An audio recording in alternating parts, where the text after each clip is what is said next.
ओम नमो भगवते वासुदेवाय। ओम नमो भगवते वासुदेवाय।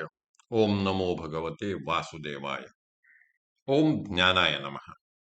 साच ज्ञानेश्वरी दिवस 199, अध्याय 9, राजविद्या राजगुह्य योग। श्री गणेशाय नमः। अहम क्रतुः, अहम यज्ञः, अहम स्वधा, अहम औषधम, अहम मंत्रः, अहम एव आज्य, अहम अग्निः, अहम हुतम अस्मि। ब्रह्मदेवाचा मानसपुत्र क्रतू मी आहे। अग्निहोत्रादी श्रौत यज्ञ मी आहे। वैश्वदेवादी स्मार्त यज्ञ मी आहे। पितरांना स्वधा अर्पण करून केला जाणारा पितृयज्ञ मी आहे।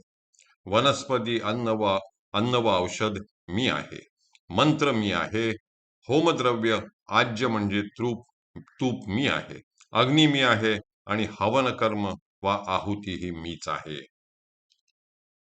तोची जाणीवेचा जरी उदयो होय, तरी मुद्दल वेदू मीची आहे आणि तो विधानाते जयाविये तो क्रतुही मीची। मग तया कर्मापासून बरवा, जो सांगो पांगू आघवा, यज्ञू प्रकटे पांडवा, तोही मी गा। स्वहा मी स्वधा, सोमादी औषधी विविधा, आज्य मी समिधा, मंत्रू मी हवी। होता मी हवन कीजे, तेथे अग्नी तो स्वरूप माझे, आणि हूत वस्तू जे जे तेही मीची। अशा त्या ज्ञानाचा जर उदय झाला तर असे लक्षात येईल की मुद्दल वा मुख्य वेद मीच आहे आणि तो वेद जी विधी अनुष्ठान रूप कर्मे करायला सांगतो त्या कर्मांचे विधान रूप यज्ञ कर्म करणारा क्रतुही मीच आहे। मग वेदात सांगितलेल्या अंग व उपांग यासहित केलेल्या सगळ्या सांगोपांग कर्मानुरूप यथाविधी जो यज्ञ प्रकट होतो तो यज्ञ हे पांडवा मीच आहे। देवांना स्वाहाकाराने द्यावयाच्या आहुती मी आहे। पितरांना अर्पण करावयाचे अन्न वा स्वधा मी आहे। यज्ञ कर्मासाठी उपयोगात येणाऱ्या सोमादी विविध औषधी वनस्पती मी आहे। आज्य म्हणजे घृत मी आहे।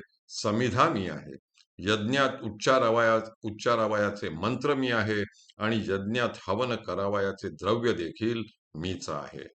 यज्ञात हवन कर्म करणारा ऋत्विज वा होता मी आहे। ज्या अग्नीत हवन करावयाचे तो अग्नी माझेच स्वरूप आहे आणि अग्नीमध्ये हवन करण्याच्या ज्या ज्या म्हणून हुत वस्तू आहेत त्या सर्व मीच आहे। अहम अस्य जगतः पिता, माता धाता पितामहः, वैद्यम पवित्रम वस्तु ओंकारः, रुख साम व यजु एव अस्मि।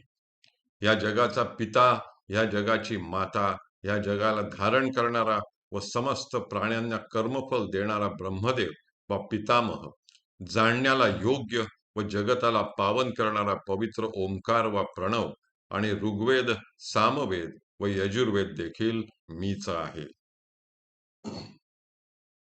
पै जयाचेनी अंग संगे, ये प्रकृतीस्तव अष्टांगे, जन्म पाविजत असे जगे, तो पिता मीगा। अर्ध नारी नटेश्वरी, जो पुरुष तोची नारी, तेवी मी चराचरी, माताही होय। आणि जहाले जग जेथर आहे, जेणे जीवित वाढत आहे, ते मी वाचून नोहे, आन निरुते। ये प्रकृती पुरुषे दोन्ही उपजली जयाची या अमनमनी, तो पितामह त्रिभुवनी विश्वाचा मी। अरे अर्जुना, ज्याच्या अंगसंगाने या अष्टांग प्रकृतीपासून हे जग जन्म पावते म्हणजे निर्माण होते, तो ह्या जगाचा पिता मी आहे। अर्ध नारी नटेश्वराच्या स्वरूपात ज्याप्रमाणे जो पुरुष तोच नारी असतो आणि जी नारी तीच पुरुष असते, त्याचप्रमाणे या चराचर व स्थावर जंगमात्मक विश्वाची माता मीच होतो आणि उत्पन्न झालेले जग जेथे राहते व ज्याच्या योगाने त्यातील प्राणी मात्रांचे पालन पोषण होते, ते स्थान निरुते म्हणजे निसंशय माझ्या वाचून, आने म्हणजे निराळे नाही। प्रकृती आणि पुरुष हे दोन्ही अमन म्हणजे मन ह्या उपाधीने रहित असलेल्या ज्याच्या मनापासून वा मूळ संकल्पापासून उत्पन्न झाले त्या विश्वाचा पितामह वा आजा या त्रिभुवनात मीच आहे। आणि आघवे या जाणणे याची या वाटा, जया गावा येती गा सुभटा, वेदांची या चोहटा, वैद्य जे म्हणो म्हणजे जेथ नाना मता बुझावणी जाहाली, एकमेका शास्त्रांची अनोळख फिटली, चुकली ज्ञाने जेथ मिळो आली, जे पवित्र म्हणजे. पै ब्रह्मबीजा जाहला अंकुरू, घोषध्वनी नादाकारो, तयाचे गा भुवन जो ओंकारो, तोही मी गा. जया ओंकाराची ये कुशी, अक्षरे होती अउमकारेसी, जिये उपजत वेदेसी, उठली तिन्ही. म्हणून ऋग यजू सामू, हे तिन्ही म्हणे मी आत्मा रामू, एवं मीची कुलक्रमू, शब्द ब्रह्माचा.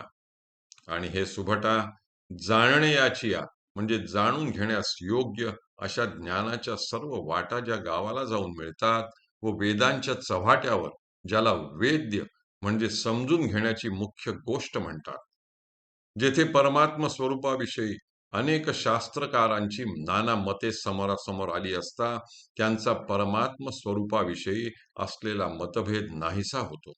सर्व शास्त्रे एकाच परमात्म्याचे प्रतिपादन करीत असल्यामुळे त्यांच्यातील अनोळख फिटते, म्हणजे त्यांच्यात एकमत होते आणि चुकीचे प्रतिपादन करणाऱ्या लोकांच्या ज्ञानामध्ये एकवाक्यता होते. त्या स्थानाला पवित्र स्थान म्हणतात. असे पहा की ब्रह्मरूपी बीजाला घोष म्हणजे परा, ध्वनी म्हणजे पश्यंती, नाद म्हणजे मध्यमा आणि आकार म्हणजे वैखरी, हे चार वाचारूप अंकुर फुटल्यावर त्या वाचेचे भुवन वा मंदिर असा जो ओंकार आहे, तो देखील मीच आहे रे बाबा. ज्या ओंकाराच्या कुशीत व पोटात अकार उकार व मकार ही अक्षरे होती व जी उपजतच तिन्ही वेदांना घेऊन प्रकट झाली. म्हणून ऋग्वेद, यजुर्वेद व सामवेद हे तिन्ही वेद मीच आहे व अशा प्रकारे शब्द ब्रह्माचा म्हणजे वेदांचा कुलक्रम व परंपरा मीच आहे, असे आत्माराम श्रीकृष्ण म्हणाले. हरिः ओम, हरिः ओम, हरिः ओम. हरये नमः, हरये नमः, हरये नमः.